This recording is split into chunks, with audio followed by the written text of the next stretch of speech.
ಭಗವಂತನ ನಾನಾ ತರಹದ ಲೀಲೆಗಳನ್ನು ಹೇಳ್ತಾ ಅವನಿಂದ ರಕ್ಷಿತರಾದದ್ದನ್ನು ಗೋಪಿಕೆಯರು ಕೃಷ್ಣನ ಮುಂದೆ ನಿವೇದನೆ ಮಾಡಿಕೊಳ್ತಾರೆ. ಕೃಷ್ಣ ಇನ್ನೂ ಇಲ್ಲ. ತಮ್ಮ ಗಾನದಲ್ಲಿ ಅಂದರು, ಅನೇಕ ರೀತಿಯಿಂದ ರಕ್ಷಣೆ ಮಾಡಿ ಹೀಗೆ ನೀನು ದೂರ ಹೋಗಬಾರ್ದು. ವಿಷಜಲಾಶಯಾತ್ ವ್ಯಾಲರಾಕ್ಷಸಾತ್ ವರ್ಷಮಾರುತಾತ್ ವೈದ್ಯುತಾನಲಾತ್ ವೃಷಮಯಾತ್ ಭಯಾತ್ ವಿಶ್ವತೋಮುಖಾತ್.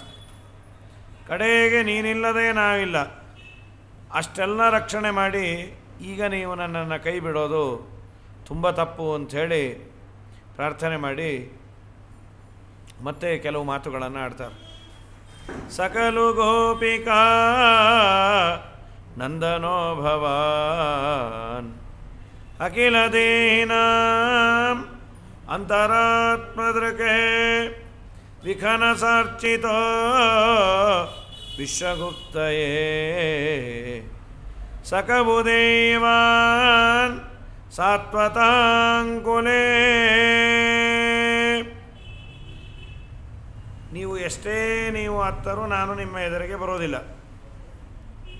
ನಾನು ಎದುರಿಗೆ ಬಂದು ನಿಲ್ಲಬೇಕಾದರೆ ಯಾರಿಗೆ ನನ್ನ ಬಗ್ಗೆ ಚೆನ್ನಾಗಿ ತಿಳುವಳಿಕೆ ಇದೆ ಅವರ ಎದುರಿಗೆ ನಾನು ವ್ಯಕ್ತ ಆಗ್ತೇನೆ. ದೇವರು ಬೇಕು ಅಂತ ಹತ್ತರೆ ಆಗೋದಿಲ್ಲಂತೆ. ತತ್ವಜ್ಞಾನವನ್ನು ಮಾಡಿಕೊಂಡಾಗ ದೇವರು ಅವರ ಮುಂದೆ ಬಂದು ನಿಲ್ತಾನೆ. ನಿಮಗೆ ನಾನು ಯಾರು ಅನ್ನುವ ನಿಜವಾದ ತಿಳುವಳಿಕೆ ಇದೆಯಾ? ಏನೋ ನಮಗೆ ಒಬ್ಬ ಪ್ರಿಯಕರ, ನಾವು ಬೇಡಿದ್ದನ್ನೆಲ್ಲ ಕೊಡ್ತಾನೆ. ಕೃಷ್ಣ ಅಂದರೆ ಆ ಕಾಲದಲ್ಲಿ ಇದ್ದ ಎಲ್ಲ ಪುರುಷರಿಗಿನ್ನ ತುಂಬ ಚೆನ್ನಾಗಿದ್ದಾನೆ, ನಮಗೆ ಅವನ ಮೇಲೆ ಪ್ರೀತಿ ಇದೆ, ಆದ್ದರಿಂದ ಬಾ ಅಂತ ಏನಾದರೂ ನನ್ನನ್ನು ದಶಾನಾಂ ಏಕಾದಶ ಅಂತ 10ರಲ್ಲಿ 11 ಇವನೊಬ್ಬ ಅಂತ. ಅದು ಭಾಗವತ ತೃತೀಯ ಸ್ಕಂದದಲ್ಲಿ ಉದ್ಧವರು ಈ ಮಾತನ್ನು ಆಡಿದ್ದಾರೆ. ದುರ್ಭಗೋ ಬತಲೋಕೋಯಂ.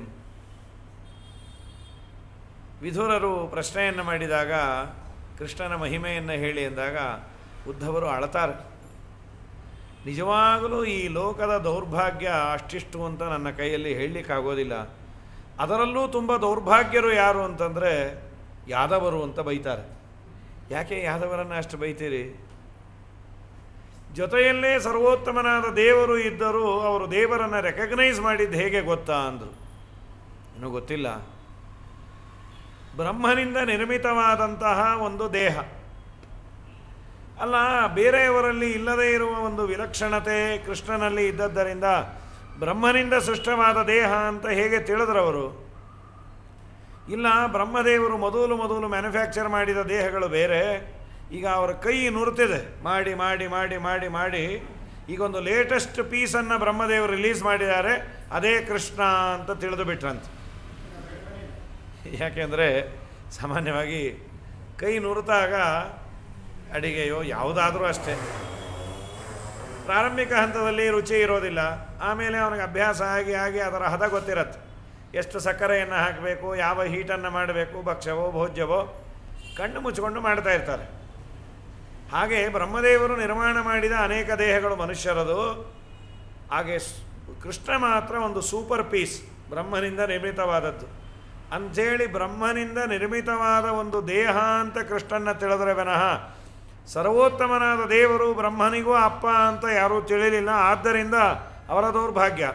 ಯಾದವರು ಏನು ತಿಳಿದು ಅಂದರೆ ಕೃಷ್ಣ ನಮ್ಮಲ್ಲೇ ಒಬ್ಬ ಗೋಪಾಲಕ, ನಮ್ಮವನೇ, ನಮ್ಮ ಸೋದರತ್ತೆ ಮಗ, ನಮ್ಮ ಸೋದರ ಮಾವನ ಮಗ, ಹೀಗೆ ಏನೋ ತಿಳಿದ್ರೆ ವಿನಃ ಅವನು ಸರ್ವೋತ್ತಮ, ಸಂಸಾರ ಬಂಧನದ ಮೋಚನೆ ಮಾಡೋನು ಅಂತ ತಿಳಿಲಿಲ್ಲ ಅಂತ ಬೈತಾರೆ ಉದ್ಧವರು. ಹಾಗಾಗಿ ನಾನು ಯಾರು ಅನ್ನೋ ಜ್ಞಾನ ಇದ್ದರೆ ಮಾತ್ರ ನಿಮ್ಮೆದುರಿಗೆ ಬಂದು ನಿಲ್ತೇನೆ. ಸುಮ್ಮನೆ ದೇವರು ನಮ್ಮಂತೆ ಒಬ್ಬ ಅಂತಾದರೆ ದೇವರು ಅನುಗ್ರಹ ಮಾಡೋದಿಲ್ಲ ಅಂತ. ಓ, ನೀನು ಯಾರು ಗೊತ್ತು ಅಂದರು. ಯಾರು? ಸಕಲು ಗೋಪಿಕಾ ನಂದನೋ ಭವಾನ್ ಅಖಿಲ ದೇಹಿನಾಂ ಅಂತರಾತ್ಮದೃಕೆ. ಖಲು ಅನ್ನುವ ಪದ ಅದು ನಿರ್ಧಾರ ಅಂತ, ಹೌದು ಅದೇ ಅಂತ, ಅಥವಾ ನಿಷೇಧ ಅನ್ನುವ ಅರ್ಥದಲ್ಲೂ ಬಳಕೆ ಮಾಡ್ತಾರೆ. ಇಲ್ಲಿ ಖಲು ಅನ್ನೋದನ್ನು ಇಲ್ಲ ಅನ್ನುವ ಅರ್ಥದಲ್ಲಿ ಬಳಸ್ಯಾರ. ಎರಡೂ ತರಹದ ಪಾಠ ಇದೆ. ಸಕಲು ಗೋಪಿಕಾ ನಂದನೋ ಭವಾನ್ ಅಂತಾನು, ನಖಲು ಅಂತ. ಅಲ್ಲಿ ಖಲು ಅಂದರೆ ನಿರ್ಧಾರ, ಇಲ್ಲಿ ನಾ ಅನ್ನುವ ಅರ್ಥವನ್ನೇ ಖಲು ಅನ್ನುವ ಪದ ಕೊಡತ್ತೆ. ಸಕಲ ಗೋಪಿಕಾ ನಂದನೋ ಭವಾನ್ ನೀನು ಯಶೋಧ ಹಾಗೂ ನಂದೆಯ ಮಗನ ನಾ ಖಲು ಅಂದರೆ ಅಲ್ಲ ಅಂತ. ಮತ್ತಾರು ನಾನು ಹಾಗಾದರೆ? ಅಖಿಲದೇಹಿನಾಂ ಅಂತರಾತ್ಮದ್ರಕೆ, ನೀನು ಯಶೋಧ ಹಾಗೂ ನಂದನ ಮನೆಯ ಸೊತ್ತಲ್ಲ. ನೀನು ಅಖಿಲದೇಹಿನಾಂ, ಎಲ್ಲ ದೇಹಿಗಳ ಅಂತರಾತ್ಮ, ಅಂತರ್ಯಾಮಿಯಾದ ಭಗವಂತ.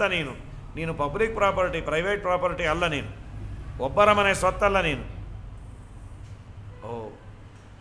ನೀವು ಟ್ರ್ಯಾಕ್ ಮೇಲೆ ಇದ್ದೀರಿ ಅಂತ ದೇವರು. ಸರಿ, ಹಾಗಾದರೆ ನಾನು ಅವ್ರ ಮನೆಯಲ್ಲಿ ಮಾತ್ರ ಯಾಕಿದ್ದೇನೆ? ಎಲ್ಲರ ಮನೆಯ ಸೊತ್ತು ಅಂತಾದರೆ ಒಂದೊಂದು ಮನೆಗೆ ಒಂದೊಂದು ದಿವಸ ದೇವರು ಬಂದು ನಿಮ್ಮ ಮನೇಲಿ ಇವತ್ತು ವಾಸ ಮಾಡ್ತೇನೆ, ಎಷ್ಟು ದಿನ ಸಾಧ್ಯವೋ ಅಷ್ಟು ದಿನ ಮಾಡೋದಪ್ಪ. ಇಲ್ಲ, ಯಾರ ಮನೆಯಲ್ಲೂ ಇರಬಾರ್ದು, ಒಂದು ಗುಡಿ ಕಟ್ಕೊಂಡು ಕೂತಿರ್ಬೇಕು. ಎರಡರಲ್ಲಿ ಒಂದು ಮಾಡು. ಎಲ್ಲರ ಮನೆಗೂ ಒಂದೊಂದು ದಿನ ಬಂದು ಹೋಗು. ಇಲ್ಲ, ಯಾರ ಮನೆಯಲ್ಲೂ ಇರಬೇಡ. ಯಾಕೆ ಅವ್ರ ಮನೆಯಲ್ಲೇ ಇದೆ? ಏನು ಅಂಥದ್ದು ಅವ್ರ ಮನೆ ಅಟ್ರ್ಯಾಕ್ಷನ್ ನಿನಗೆ? ಅಂದರು ವಿಖನಸಾರ್ಚಿತ ವಿಶ್ವಗುಪ್ತಯೇ. ಅವರು ಬ್ರಹ್ಮದೇವರಿಂದ ಪ್ರಾರ್ಥಿತರಾಗಿ, ಬ್ರಹ್ಮದೇವರನ್ನು ಚೆನ್ನಾಗಿ ಆರಾಧನೆ ಮಾಡ್ಯಾರ ನಂದ ಮತ್ತು ಯಶೋಧ. ವಿಖನಸ ಅಂದರೆ ಬ್ರಹ್ಮದೇವರು. ವಿಖನಸ ಅಂತ ಬ್ರಹ್ಮದೇವರನ್ನು ಯಾಕೆ ಕರೆದ್ರು ಅಂದರೆ ನಮ್ಮ ಸತ್ಯಧರ್ಮ ಸ್ವಾಮಿಗಳು ವಿಖನಸ ಅಂತ ಬ್ರಹ್ಮದೇವರನ್ನು ಕರೀತೀವಿ. ತಿರುಪತಿಯಲ್ಲಿ ಪೂಜೆ ಆಗೋದು ವೈಖಾನಸ ಆಗಮದ ಪ್ರಕಾರವೇ. ಬ್ರಹ್ಮದೇವರು ಒಂದು ಆಗಮವನ್ನು ಬರೆದಿದ್ದಾರೆ, ಅದರ ಪ್ರಕಾರ ತಿರುಪತಿಯಲ್ಲಿ ಪೂಜೆ ಆಗೋದು. ಯಾಕೆ ಬ್ರಹ್ಮದೇವರನ್ನು ವಿಖನಸ ಅಂತ ಕರೆದದ್ದು ಅಂದರೆ ಅವರು ಆ ಶಬ್ದವನ್ನು ಒಡೆದು ಅರ್ಥವನ್ನು ಹೇಳ್ತಾರೆ.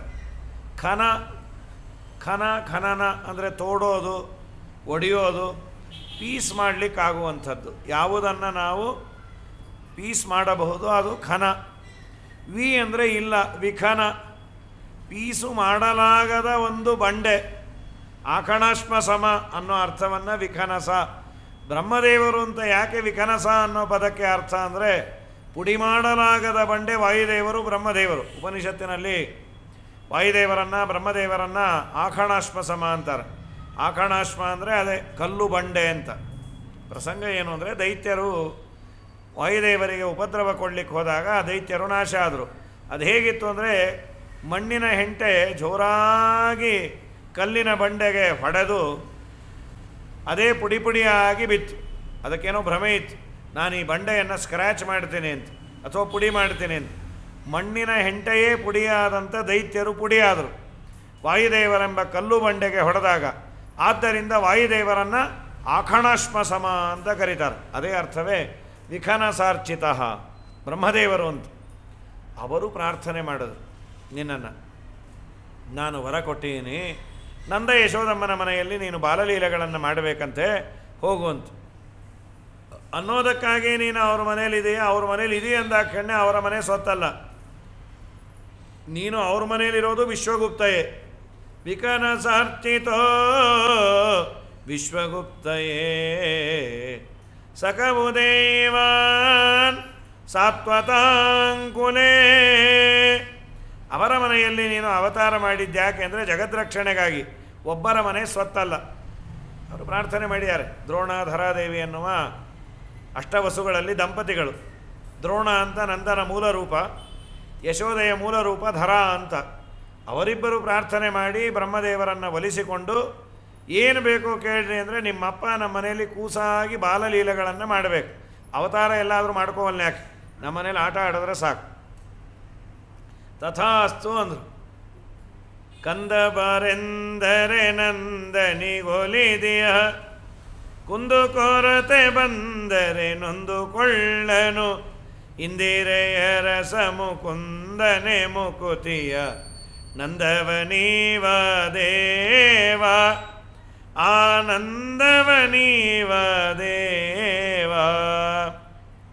ಸಂದೇಹವಿಲ್ಲದೆ ಒಂದೇ ಮನದಿ ಗೋವೇದನ ನೆನೆದ, ಗಜೇಂದ್ರನಿಗೊಲಿದ ಉಪೇಂದ್ರನ ಶುಭಗುಣ ಸಾಂದ್ರನ ಯದುಕುಲ ಚಂದ್ರನ ವಂದಿಸಿರೋ, ಯದುಕುಲ ಚಂದ್ರನ ವಂದಿಸಿರೋ.